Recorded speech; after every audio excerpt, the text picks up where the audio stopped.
Ako to mahal, si DJ Kim Chino at makakasama mo ko 69 tayo. 6 to 9 p.m. tayo maglalambingan. Uy mahal yun nga yung sinasabi ko. Ang sarap na matulog na talaga nga namang may faithfulness yung partner mo. Ang sarap kaya malaman na yung jowa mo marunong makontento. Diba? Ang sarap matulog na alam mong hindi ka niloloko. Ang sarap matulog at isuko ang sarili sa taong ikaw lang ang nais hagkan. Wow! Kaya dapat sa faithful natin ibibigay. Sa faithful tayo maging performance level. Diba? Kaya si Kim Chino sinasabi ko sa'yo, faithful yan. Kaya sa akin mo itry, sa akin mo sumugal ang or sa akin mo isugal ang iyong pagmamahal. Tonight sa ating Chinitox, usapang pag-ibig mula sa chinito ng buhay mo, ibibigay ko ang 3 rason kung bakit masarap jumowa ng faithful.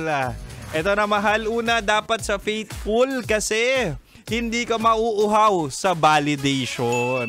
Diba? Kapag faithful siya, hindi mo kailangan ng super girly, super masculine or boyish para lang mapansin at ma-appreciate. Kasi minsan, kung hindi ka man pumorma o nakapambahay ka, ikaw pa rin yung maganda at gwapo sa taong faithful. Diba?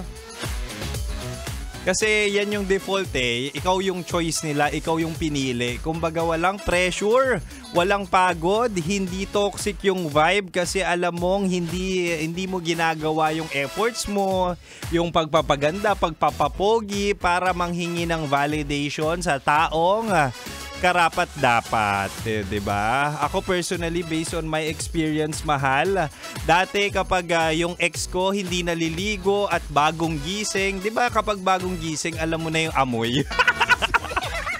Uy, kikis ko pa yun dati. Mag-good morning ako, yayakapin ko. Minsan kahit hindi naliligo talaga nga namang hinahagkan mo at inaamoy mo. At nung mga panahong yon, ako'y bulag pa sa pag-ibig sa maling tao, ay talaga nga namang mahal na mahal ko siya. Ganun yung faithfulness, 'di ba? Na kahit hindi ka man maligo araw-araw, kahit tamad ka maligo, ikaw ang aking pipiliin at hahagkan. Wow! Kaso mahal, nasayang yung faithfulness si Kim Chino sa maling tao. Ang ending, masaya na siya sa iba. Shoutout sa ex kong hindi marunong makontento. Ayan, sana masaya ka at sana tanggap ka kahit hindi ka naliligo. Anyway, mahal, hanggang 9 p.m. mo pa naman makakasama si Kim Chino at usapang faithful tayo sa Chinitox. Kaya mahal, manatiling nakatutok dito lang sa 90.7 Love Radio. Kailangan pa bang i-memorize yan? Basic.